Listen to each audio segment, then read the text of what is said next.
The old Super Friends show, a classic to many DC fans from the 70s and 80s. It was a campy, fun, typically over-expositioned kid cartoon, as well as many throwaway plot lines from different episodes. It's nostalgic now for being more corny and campy than most modern-day DC material. However, there is one episode that seems to be placed as being one of the best episodes of the entire series, or if the best. And that is The Fear, the fourth episode of the final season of the series, and it even is the second highest rated episode on IMDb. The episode is still, while campy in many different ways, it did add some darker elements with the story, which starts with Scarecrow being chased by Batman and Robin in Crime Alley, where Batman hasn't been since his parents died. That fateful night we all know and love. Is it bad to love it? Considering, it's about death and trauma, even fictional. Okay, maybe we don't love it. No, I do. I love it because it creates Batman, and I love Batman. Even if he hates me because I love the night when his parents died. Scarecrow is surprised, as is Robin, at Batman's reaction, as it's the fear of his parents dying and losing more people he loves that scares him. And Batman isn't someone that really is known for being scared. Scarecrow and Robin have apparently never even seen him scared. This episode is heavy on Batman having fears, that he's so afraid that he won't even tell Robin or Wonder Woman, who came to Gotham to see what's going on and to check up on him.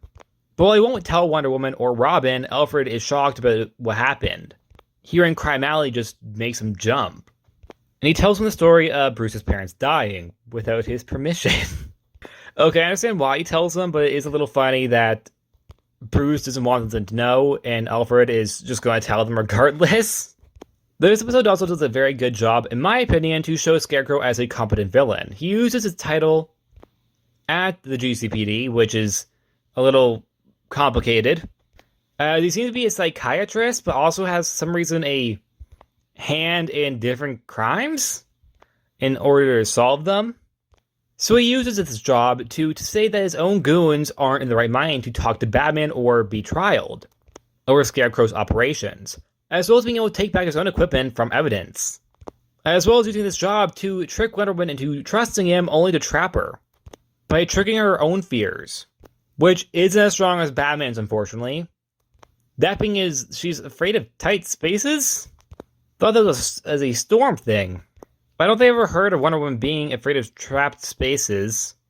I feel like a better one would have been that she's afraid to lose her title as Wonder Woman, or for her sisters to die, or for her mother to die. But no, her worst fear is tight spaces, which is likely the most campy thing in the entire episode. Batman, however, does eventually overcome his fear of his parents' death, and even thanks Scarecrow for it, making him the man who doesn't fear. Daredevil's going to come after you for that copyright soon. And he does uncover who Scarecrow is, and that is Jonathan Crane, a psychiatrist at the GCP. I'm still not entirely sure what his role is there, but he does use it to his advantage, and it does help the character, in my opinion, in this story. Now, this episode, in my opinion, is the outlier of the series in many ways, as well, yes, it still has some camp to it to a degree, especially Wonder Woman's role, unfortunately. Even if I love Wonder Woman, in this episode, the character definitely, in my opinion, is the biggest part as to why there's still some camp in the episode. But the episode itself does add realness to the story, and it was at the time to be an experiment if Batman could work as having his own show. And this episode was actually intended to include more setup to a potential spin-off. And however, while there were talks, this was during a time where Hanna-Barbera and DC were having some troubling drama, resulting in them no longer working together afterwards. And the entire Batman spin-off was never really discussed after. But it might have actually helped the eventual Batman the Animated Series from 1992, only 7 years after this episode's debut. Which in itself could be a fun way of thinking that this episode potentially had helped that series get off the ground. However, that series also was helped by the '89 Batman movie, and Batman Returns. This episode also is, in my opinion, the first appearance of a credible Scarecrow. As a character, while it did exist in the comics, for some unknown reason disappeared for a long time, he never really worked until the 90s. thanks to the Batman the Animated Series, which bled back into the comics with the inspiration of the character's characterization on the show. The character in the comics and the previous episodes of this show having been a lot more campier.